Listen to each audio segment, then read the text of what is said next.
Alrighty, ladies and gentlemen, boys and girls of all ages, welcome back to another Jacob's Log. We are up to day 9 of Jacob's Log, which is kind of crazy. Tomorrow's gonna be day 10, and we're like, woo-ha, on day 10.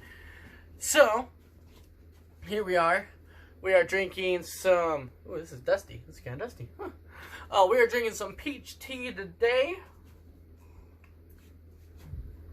Very sweet peach tea today. Very sweet. I found this little fidget thingy while we're in my room. Like yesterday, right after my video. It is so satisfying. If you guys just watch that again, just like it is pretty great. It literally just uses its momentum and just carries it off the table.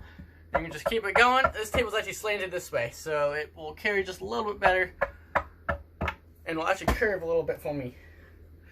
But yeah, one more time for the people in the back. Last one. So yeah, that's a thing here. So today's vlog is something that a lot of people have been waiting for. I've seen quite a few comments, quite a few things asking me to do it. I've asked you guys to leave those comments. So here we are. For everybody who's wanting to know, it's the Purple Hippo story. So it all started way back in the Wayback Machine, about freshman year. Freshman year, guys. This is way back. This is 2 years ago. Actually, a little bit longer than 2 years, but roughly 2 years ago. I was a freshman, just a little freshman, and I had a swim friend. Creed and I had a swim friend. His name was James. He's still our friend. He's still a thing. But it was James, and he gave Creed and I a little purple hippo. Not this one. A little purple hippo out of a Happy Meal that he got from McDonald's. And so, he was like, alright, I love you two both equally. You guys gotta fight for this. So what did Creed and I do? What did we do? Well, I'm playing with my little fidget thing again. Hang on. We're gonna just take that over there. So stop playing with it. Okay. What did Creed and I do? We did what any sensible friends would do. We turned it into a game to where we steal it back and forth. We made a few rules. Like ones, it can't be like in your bag to where you can't get to it. Another one was, also some of these rules got bent a little bit because we got a little bit more competitive. Or a lot more competitive. Like this became crazy.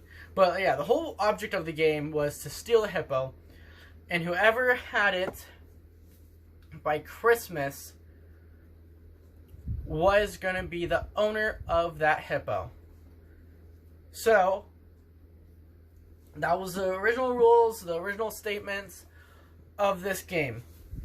So what happened is we were going, Creed and I were also in a swing dance class together, so that was interesting. We were in a musical together called Brigadoon, speaking of musicals, pausing the story. Okay, time out. It is Theater Shirt Thursday, so wearing my Clue shirt. To all the thespians out there, I want to start this going. We are in quarantine, so we need to show off a little bit. And so every Thursday, I'm going to try to do it. It's Theater Shirt Thursday. So wear a shirt that you were in a show with, or you worked on a show with, or just some sort of theater shirt to like show some support for all of these thespians and all these actors and everybody who can't really act. And so Theater Shirt Thursday is to support every single theater person out there. And also it supports all the tech people, everybody behind the scenes, on the scenes, in the scenes, everybody. Alright, anywho's, back to the story before we run out of time. So, because Creed and I were best friends, we were on the swim team, we were in a musical, we were in swing dance together. This was crazy. There would be like sometimes a day where both of us had it like 50 million times, or it would be like weeks where one of us had it. And so, we were going back and forth, and one day, oh, we were also, during this time, we were in a play together, too. We were also in a play together, and then another musical together. Not another musical, another play together. So we were in 2 different plays together, and then one musical together, and swim, and swing dance. So we were around each other a lot. So one day, I had it, and it fell out of my bag. onto the ground of the school. And it was on my way from history to drama, which are across from the school. And so I get to drama, I'm like, oh shoot, it fell out. So I would go all the way back, retrace my steps, and it was gone. It was gone. So our friend Corey gets us this little guy, which is bigger. Like, the other one was like half this size. So it was a lot easier to hide. Like, there was one time that I hid it inside my compression shorts during play practice. Wow. During rehearsal for the musical. And, whew.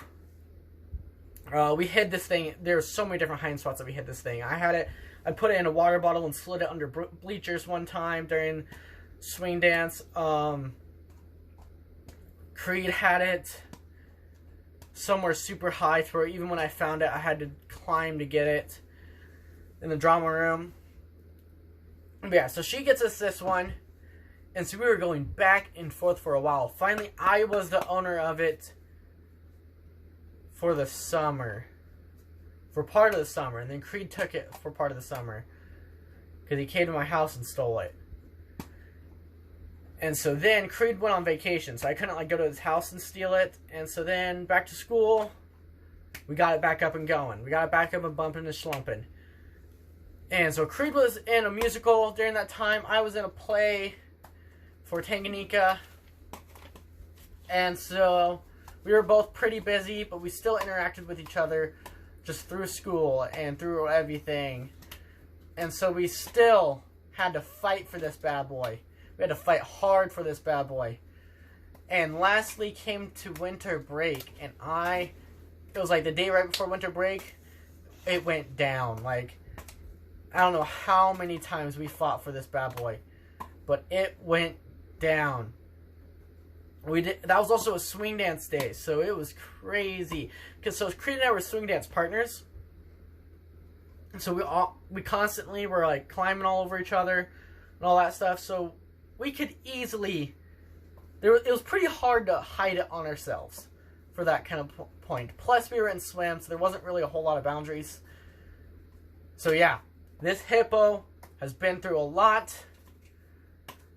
Oh yeah, that last day was insane. I hid it in like one of those fire extinguisher things. Creed found it.